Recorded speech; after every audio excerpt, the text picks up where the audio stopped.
Mari kita bersatu di dalam doa. Kasih karunia dari Allah Bapa dan dari anaknya Tuhan Yesus Kristus menyertai kamu sekalian. Amin. Bapak, Ibu, dan saudara-saudari yang berbahagia, pada hari ini Kamis 6 Agustus 2020, firman Tuhan menyapa kita dari kitab 2 Raja-Raja pasal 4 ayat 43. Tetapi pelayannya itu berkata, "Bagaimanakah aku dapat menghidangkan ini di depan 100 orang?" Jawabnya, "Berikanlah kepada orang-orang itu supaya mereka makan, sebab beginilah firman Tuhan, orang akan makan, bahkan akan ada sisanya." Demikian firman Tuhan.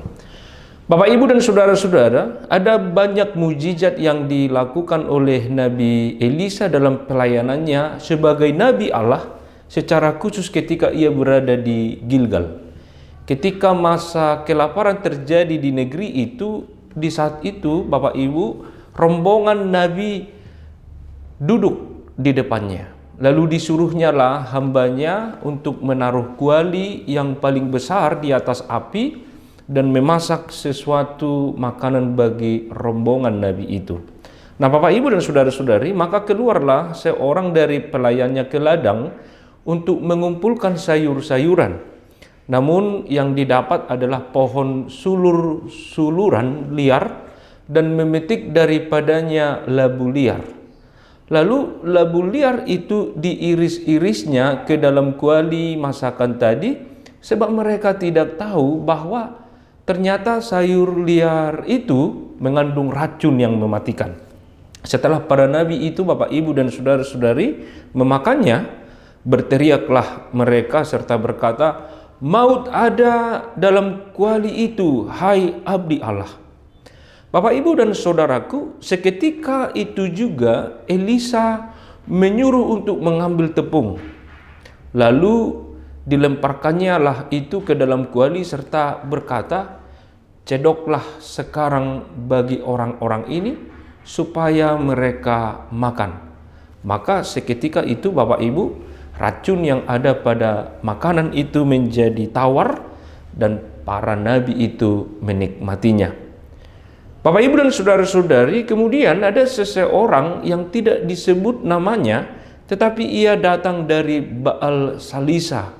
Ini yang menjadi nas kita pada hari ini, dan diperkirakan seseorang ini datang dari dekat Sikem dengan membawa roti hulu hasil, yaitu 20 roti jelai serta gandum dalam satu kantong kepada Nabi Elisa.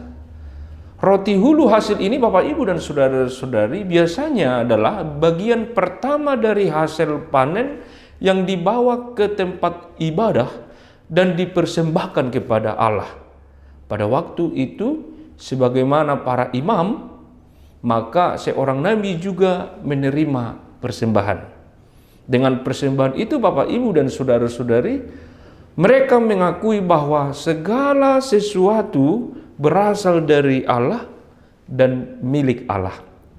Saudaraku, dalam masa krisis pangan, ternyata seseorang ini masih mampu memberikan persembahan terbaiknya kepada Tuhan dengan menyerahkannya kepada Nabi Elisa.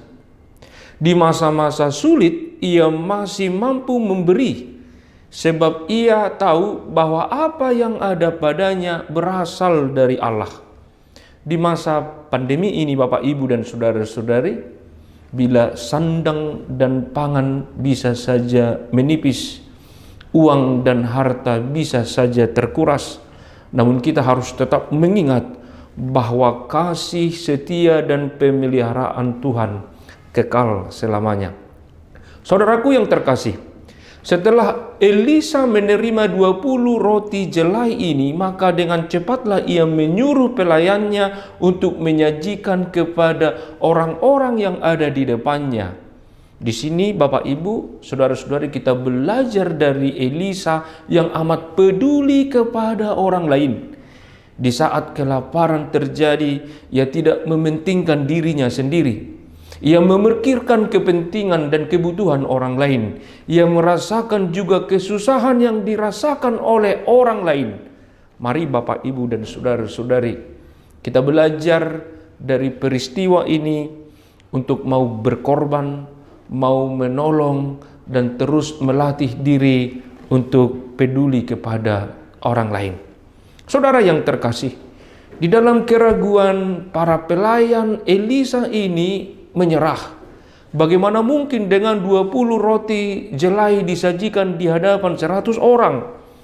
Maka Elisa dalam iman, ia hadir meyakinkan para pelayannya bahwa ada Tuhan yang turut bekerja pada saat kita menghadapi kesulitan. Ada Allah yang maha kuasa, yang melampaui pikiran dan kemampuan serta akal manusia ketika kita menghadapi berbagai pergumulan. Sebab Allah berada di atas segala peristiwa kehidupan kita. Elisa berkata kepada mereka, orang akan makan dan akan ada sisanya. Betapa hebat dan ajaib perbuatan Allah, Bapak, Ibu, dan saudara-saudari. Seketika itu pula 100 orang dapat makan. Mereka menikmati hidangan Tuhan. Bahkan ada sisa sesuai dengan firman Tuhan. Saudaraku yang terkasih, peristiwa ini menunjuk pada saat Yesus memberi makan 5.000 orang dalam Matius pasal 14 ayat 13 sampai 21. Ketika itu para muridnya khawatir melihat orang banyak yang datang berbondong-bondong mengikuti Yesus. Maka para murid itu berkata kepada Yesus supaya Yesus menyuruh orang banyak itu pulang, sebab pada hari itu sudah mulai sunyi dan gelap, sehingga orang banyak itu dapat membeli makanan ke desa-desa. Tetapi apa yang terjadi, Bapak, Ibu, dan saudara-saudari? Yesus berkata kepada para muridnya, tidak perlu mereka pergi. Kamu harus memberi mereka makan. Sama seperti pelayan Elisa itu, para murid Yesus ini berdalih dengan berkata, yang ada pada kami di sini hanya 5 roti dan 2 ikan. Bagi murid itu tidak cukup untuk memberi makan 5.000 orang. Bapak, Ibu, dan saudaraku, para murid khawatir dan ketakutan. Padahal mereka bersama-sama dengan Yesus saat itu. Kita juga sering seperti itu.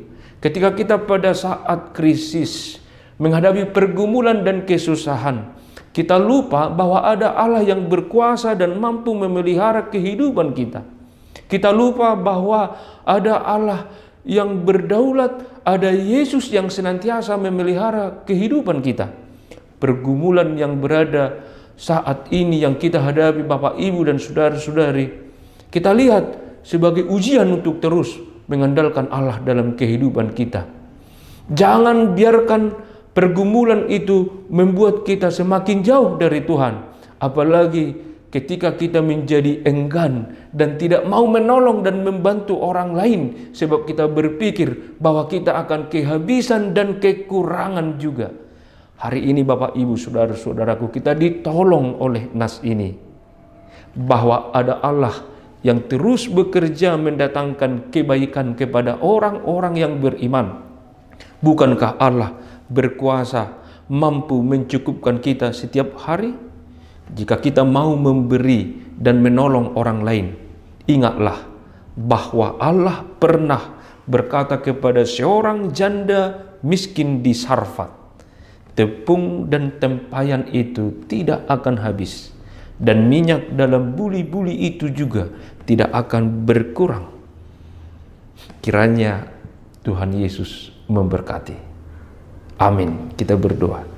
Terima kasih Tuhan, karena Engkau mencukupkan apa yang perlu bagi kehidupan kami, dan olehnya kami belajar untuk peduli kepada semua orang.